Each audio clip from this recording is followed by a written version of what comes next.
आज अमेरिका और ईरान के बीच जारी जंग का 5वां दिन है और हर बीतते दिन के साथ ये जंग और घातक होती जा रही है। अमेरिका और ईरान, लेबनान, इजराइल, सऊदी अरब सब युद्ध की आग में पूरी ताकत के साथ कूद पड़े हैं। अमेरिका ने ईरान की सर्वश्रेष्ठ पनडुब्बी आयरस फतेह को तबाह करने का दावा किया है। सऊदी अरब ने ईरान की 9 ड्रोन को मार गिराया है, ऐसा सऊदी अरब का दावा है। और ईरान की 2 क्रूज मिसाइलों को भी सऊदी अरब ने ढेर करने का दावा किया है। अमेरिका और इजराइल के ईरान पर हमले भी जारी हैं और अब तक 787 लोगों की मौत की पुष्टि हुई है। ईरान के हमले में अमेरिकी सैन्य ठिकाने तबाह हो गए हैं। सैटेलाइट तस्वीरों से तबाही की पुष्टि हुई है। इजराइल की सीमा पर लेबनान का भी हमला हुआ है। यरूशलेम में फिर ईरान ने रॉकेट हमले किए हैं। ईरान को लेकर इजरायली सेना ने निर्देश जारी किया है। ईरान के आम लोगों को इलाका खाली करने के लिए कहा है।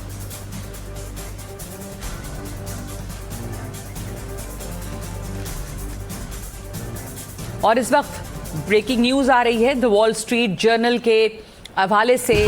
द वॉल स्ट्रीट जर्नल ने अमेरिकी अधिकारी से कहा है कि ईरानी सरकार के विद्रोही गुटों को समर्थन के लिए तैयार हैं। अब तक मुद्दे पर अंतिम फैसला नहीं हुआ है। कुर्दिश नेताओं से ट्रंप ने बात की है।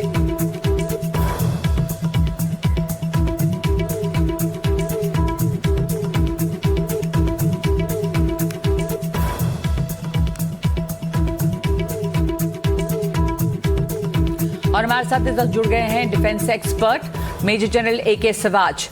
लगातार युद्ध जो है वो और भीषण हो रहा है। दोनों तरफ से हमले हो रहे हैं, दोनों तरफ दावे कर रहे हैं अलग अलग बैलिस्टिक मिसाइल्स और ड्रोन्स और सबको तबाह करने का। इस बीच में अब अमेरिका की तरफ से जो खबर आ रही है कि वो तख्ता पलट के लिए भी तैयार हैं और वो विद्रोही गुट को समर्थन दे सकते हैं। मेजर जनरल AK सिवाच, ज्यादातर इतिहास ये बताता है कि बिना सैनिकों को वहां लाए हुए तख्ता पलट बहुत मुश्किल है। आपको क्या सिचुएशन इस वक्त लग रही है? देखो नगमा, इसमें कोई शक नहीं कि लड़ाई बहुत जोरों से चली है और लड़ाई फैल गई है। ये एक रीजनल लड़ाई का अब इसने मकोड़ा ले लिया है। और ये सच्चाई है कि कहीं ना कहीं अमेरिका और इजराइल ने ईरान की कैपेबिलिटी को अंडर एस्टिमेट किया और अपनी कैपेबिलिटी को ओवर एस्टिमेट किया। तो अब हो क्या रहा है कि जिस प्रकार से ईरान ने बड़े क्लेवरली इन जो मिडिल ईस्ट में बेसिस थी अमेरिका की, उन पे हमले किए और कोलेटरल डैमेज उन देशों को भी हुआ।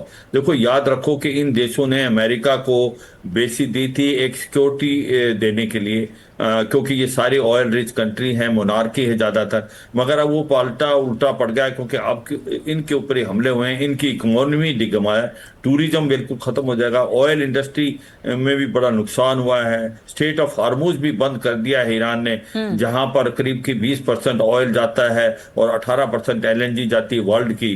तो ये है, उधर से जो होती रेबल हैं वो भी रेड सी के अंदर बड़े सक्रिय हैं। तो वाकई सिचुएशन काफ़ी फ्लूइड है। ये लड़ाई इतनी जल्दी नहीं रुकेगी। तो ये लड़ाई आंकना होगा दोनों तरफों की किसका कितना नुकसान हो रहा है। लोग कह रहे हैं कि ईरान के लिए ये एक तरह से सर्वाइवल या एग्जिस्टेंस या अस्तित्व की लड़ाई भी है, क्योंकि ईरान की पूरी टॉप लीडरशिप खत्म है और उसके बाद अगर वो अब इसमें बैकआउट करते हैं या फिर किसी समझौते के लिए तैयार होते हैं तो उनके लिए वाकई अस्तित्व पर उनके खतरा है। आपके पास वापस आएंगे, पहले इस वक्त एक और खबर दिखा दें। अमेरिका ने ऑपरेशन एपिक फ्यूरी तेज किया है। ये जानकारी है, ये आ रही है। अमेरिका इजराइल ने जो हमला लॉन्च किया उसे एपिक फ्यूरी का नाम दिया है और ये हमला और तेज हुआ है। कमांडर सेंटकॉम कमांडर यानी कि सेंट्रल कमांड के कमांडर ने प्रेस कॉन्फ्रेंस करके जानकारी दी है कि सैन्य ऑपरेशन में 50,000 से ज्यादा अमेरिकी सैनिक तैनात हैं। अब तक 2,000 से ज्यादा ठिकानों पर हमले किए गए हैं। हमलों में B-1 और B-2 बॉम्बर का भी इस्तेमाल किया गया है। जवाब में ईरान ने भी अटैक किए हैं। अमेरिका का आरोप है कि नागरिकों को निशाना बना रहा है ईरान, लेकिन आपको जानकारी दे दें कि इस हमले की शुरुआत में ईरान में एक एलिमेंट्री स्कूल को निशाना बनाया था अमेरिका और इजराइल ने, जिसमें 100 से ज्यादा बच्चियों की मौत हुई है, जिनके दफनाने की तैयारियों के विजुअल्स और तस्वीरें अब सामने आए हैं। Now, in retaliation, the Iranian regime has launched over 500 ballistic missiles and over 2,000 drones. To be clear, Iran is indiscriminately targeting civilians as they launch these missiles and drones. You've seen it on TV. The evidence is crystal clear and overwhelming.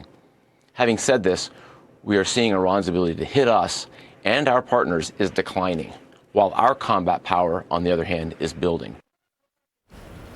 Major general A K. Siwach, CENTCOM commander की तरफ से, central command की तरफ से बयान आया है कि और भी ज्यादा युद्ध तेज होगा। आपने अभी कहा, और ये बात बार बार सामने आ रही है कि शायद अमेरिका और इजराइल ने ईरान को कम करके आका था। अमेरिका भी और हमले की तैयारी में है। अमेरिका के अंदर इसका बहुत विरोध है। आपको लगता है अमेरिका ये अफोर्ड करेगा कि वो और हमला बढ़ाए, क्योंकि वहां पर लगातार विरोध प्रदर्शन हो रहे हैं। बड़े बड़े लोग, यहां तक कि खुद तुलसी गबार्ड तक, ट्रंप के जो समर्थक हैं, वो भी कह रहे हैं कि ये युद्ध इजराइल का है, अमेरिका का नहीं, और डोनाल्ड ट्रंप ने अमेरिका को युद्ध में झोंक दिया है।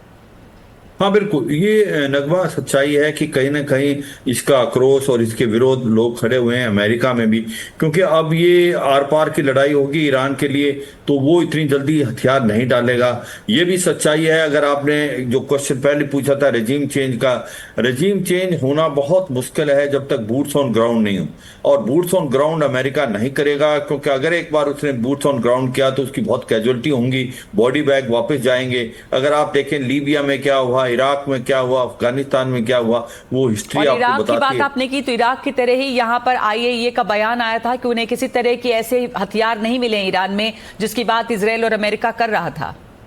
हाँ, ये भी एक बड़ी स्ट्रेंज बात है, बट मुझे लगता है उसमें शायद कुछ गैप है। ये तो सबको पता है कि ईरान जो है न्यूक्लियर हथियार बनाने के काफ़ी करीब था, और उसने 60% इनरिच यूरेनियम कर रखा था। और पिछली बार जब हमला किया था अमेरिका ने, B-2 बॉम्बर GBU-57 बॉम्ब डाले थे इफ्शान में, नतांज और फोर्दो में, उससे पहले ही ईरान ने 400 kg के करीब जो एनरिच यूरेनियम शिफ्ट कर लिया था। बट बात ऐसी है कि आज की तारीख में ये आर पार की लड़ाई होगी है ईरान के लिए। ईरान जो है उसने अपनी जो कमांड एंड कंट्रोल सिस्टम को, और सबसे बड़ी मुश्किल यहाँ पर खाड़ी देशों की है जो इस युद्ध में झोंके गए हैं, क्योंकि अमेरिकी बेसेस वहां पर है। मैं आपके पास लौटती हूँ इस खबर पे, और साथ ही ये भी आपसे पूछूंगी कि ये जो आइरिस फतह की बात हो रही है, जिसे अमेरिका दावा कर रहा है तबाह करने का, वो किस तरह की हाइपरसोनिक मिसाइल है। ईरान पर हमलों की बौछार का दौर थमने का नाम नहीं ले रहा है। अमेरिकी और इजराइल बम ईरान की धरती को हर दिन नहीं बल्कि हर घंटे दहला रहे हैं।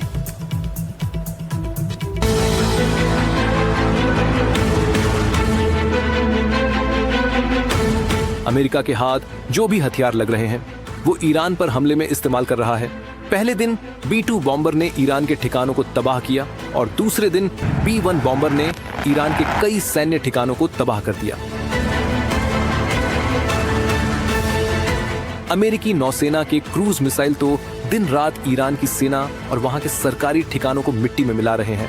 ईरान के खाड़ी में बने बंदरगाह और IRGC के ठिकाने अमेरिका के बैलिस्टिक और क्रूज मिसाइलों के निशाने पर हैं। अमेरिका के साथ साथ इजरायली वायुसेना भी जंग के मैदान में अपनी ताकत दिखा रही है। ईरान के राष्ट्रपति भवन और प्रमुख कमान केंद्रों पर इजरायली वायुसेना की बमबारी तबाह मचा रही है। ये हमले उन मजबूत ठिकानों को निशाना बनाकर किए गए जहां प्रॉक्सी मिलिशिया और रणनीतिक फैसले लिए जाते थे।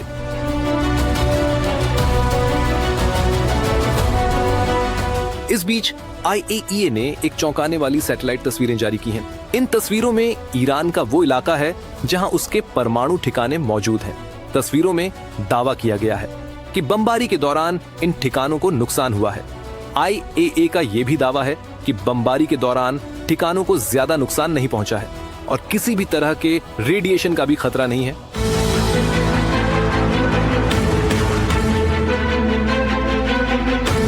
बीते साल जून में भी अमेरिका के B-2 बॉम्बर ने इन्हीं ठिकानों को निशाना बनाया था। हालांकि उस दौरान भी रेडिएशन लीक होने के सबूत नहीं मिले थे। ईरान में हमले की कहानी अभी शुरू हुई है या फिर ट्रंप अब युद्ध को रोकने पर जोर देंगे?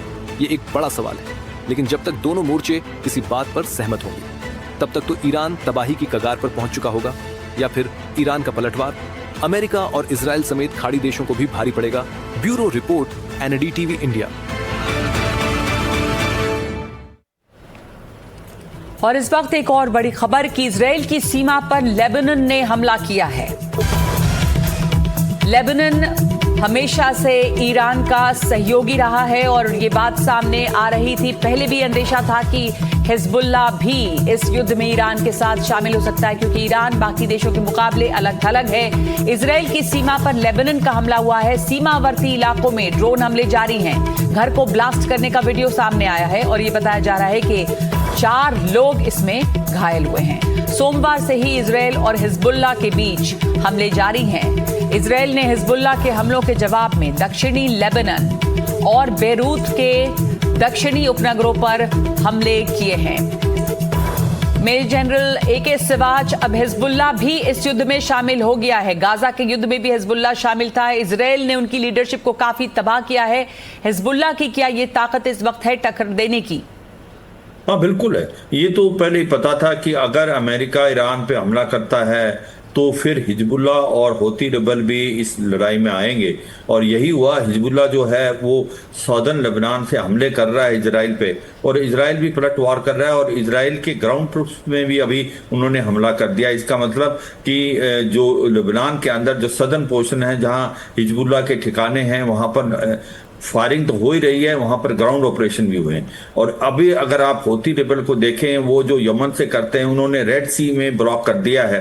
तो जो शिप जाती थी मेडिटेरियन होती हुई यूरोप में, वो भी अब पूरा चक्कर काट के जाएंगे अफ्रीकन कॉन्टिनेंट का। तो ये सच्चाई है। ये लड़ाई की 3 पहलू बहुत इंपॉर्टेंट है। ईरान आज अकेला है। ईरान के पास कोई दोस्त नहीं है एक्सेप्ट उसके जो प्रॉक्सीज है। जो चीन और रूस हैं वो भी इतने नजदीक नहीं आ रहे। अभी चीन ने उसको एयर डिफेंस सिस्टम दिया था HQ-9 HQ-50, और इसके साथ रूस ने S-300 दिया था, और रियल टाइम इंटेलिजेंस चीन दे रहा है। इसके अलावा ज्यादा नहीं, क्योंकि रूस जो है इन्वॉल्व है यूक्रेन की लड़ाई में, और चीन का फोकस ताइवान की तरफ है। तो ये लड़ाई कितनी लंबी चलेगी इस पे डिपेंड करता है कि ईरान पे कितना जामड़ा है इसका मिसाइलों का, रॉकेट का और ड्रोन्स का। अगर उसका अभी यहाँ पर ये जरूर है कि हिजबुल्लाह इनके समर्थन में उतरे हैं और वहां पर कुछ ग्राउंड पे भी लड़ाई है, और उधर इजराइल को साउथ लेबनान से वो रोकने की कोशिश कर रहे हैं। दूसरी तरफ में जो हूती बागी हैं उन्होंने रेड सी में एक तरह का ब्लॉकेड किया हुआ है और वो इसी इलाके में हमले करते हैं। बने रहे हमारे साथ। एक और खबर दिखाते हैं। पहले ईरान के हमले में अमेरिकी सैन्य ठिकाने तबाह हो गए हैं। सैटेलाइट तस्वीरों ने इसकी पुष्टि की है, और जितना अमेरिका को अंदाजा नहीं था तबाही शायद उससे ज्यादा हुई है।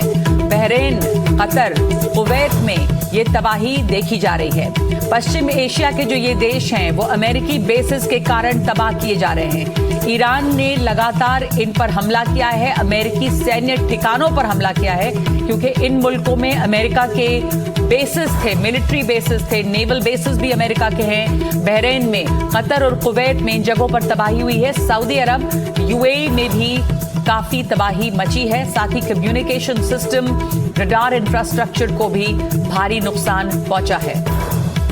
तो लगातार ईरान की तरफ से भी हमले जारी हैं। जो अमेरिकी नेवल बेसिस हैं, मेजर जनरल AK सिवाच, वहां पर उनको भी काफी तबाही का सामना करना पड़ा है, और सैटेलाइट, रडार, कम्युनिकेशन इंफ्रास्ट्रक्चर ये भी तबाह हुए हैं। इन तमाम खाड़ी मुल्कों में अमेरिका की प्रेजेंस जो है, सैन्य प्रेजेंस, उनकी मौजूदगी कितनी बड़ी है? देखो, इसमें कम से कम 9 देश हैं जहां पर अमेरिका के बेसिस हैं, और इसके अंदर जो बहरीन में 5th नेवल फ्लीट है, और कतार के अंदर सबसे बड़ी जो एयर बेस है अलुदे वो है। और ये सच्चाई है कि अमेरिका यहाँ पर मिलिट्री बेस इसलिए बनाई थी कि उनको विश्वास दिलाया था इन देशों को कि हम आपसे ऑयल लेंगे और हम आपकी प्रोटेक्शन करेंगे। मगर अब पलटा बिल्कुल बदल गया है, क्योंकि जिस प्रकार से ईरान हमले कर रहा है इन्हीं जगहों पे, तो नुकसान इन देशों को भी हो रहा है। अगर आप कतार को देखें, जो LNG प्रोड्यूस करता था वो ठप हो गई है। पूरे देश, पूरे यूरोप में LNG जाती कतार से, वो भी बंद हो गई है। ऑयल प्रोडक्शन में भी काफी कमी है। ऑयल के जो रेट्स हैं $100 पर बैरल से ज्यादा चले जाएंगे। तो किस तरह से सप्लाई चेन जो है वो इस वक्त अस्त व्यस्त हो रही है? जो लड़ाई अमेरिका ने नेतन्याहू के उकसावे पे शायद शुरू की, इजराइल और अमेरिका ने जो ये युद्ध छेड़ा है, उसका असर इजराइल, अमेरिका के अलावा इन तमाम देशों पर पूरी दुनिया पे पड़ रहा है। जैसा आप बता रहे हैं कि LNG यानी लिक्विड नेचुरल गैस, उसकी सप्लाई पे भी जब असर पड़ता है तो यूरोप पे असर पड़ेगा। आप बने रहे हमारे साथ। एक और रिपोर्ट देखते हैं। खुद पर जो हमले हो रहे हैं उससे ईरान भी बेहद आक्रामक है। शनिवार रात से ही ईरान, इजराइल और अमेरिका सैन्य बेसिस को निशाना बना रहे हैं, और जहां एक तरफ ईरान के हमलों के बाद खाड़ी के देशों में गुस्सा है, वहीं ईरान को इसी पश्चिम एशिया में नए साथी भी मिल गए हैं।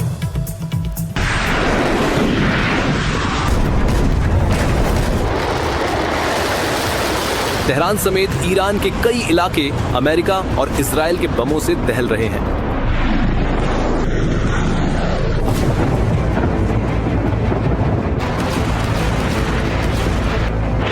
लेकिन ईरान भी चुप बैठने वाले देशों में से नहीं है। वो भी अपनी क्षमता का पूरा इस्तेमाल करते हुए अपने दुश्मनों के ठिकानों को तबाह कर रहा है।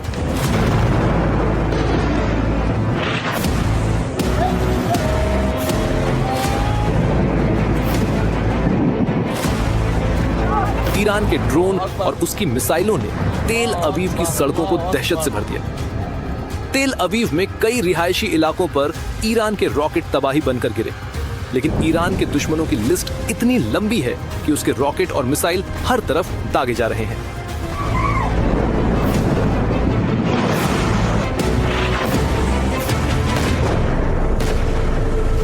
आसपास के जिस भी देश में उसे अपना दुश्मन नजर आ रहा है, वहां वो मिसाइल दाग देता है।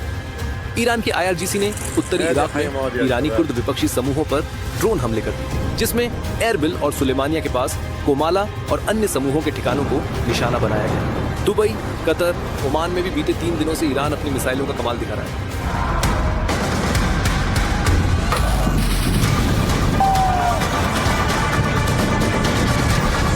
ऑनियल रिफाइनरी हो या फिर होटल या फिर महंगे रिहायशी इलाके, ईरान के निशाने पर सभी इलाके हैं।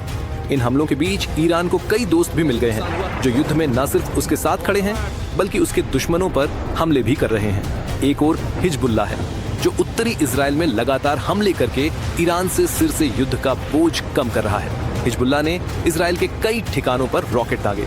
हालांकि जवाब में इजराइल ने लेबनान की राजधानी बेरूत में जमकर हमले की। अब हिजबुल्लाह एक बार फिर इजराइल को हमलों की धमकी दे रहा है। Bureau report, NDTV India.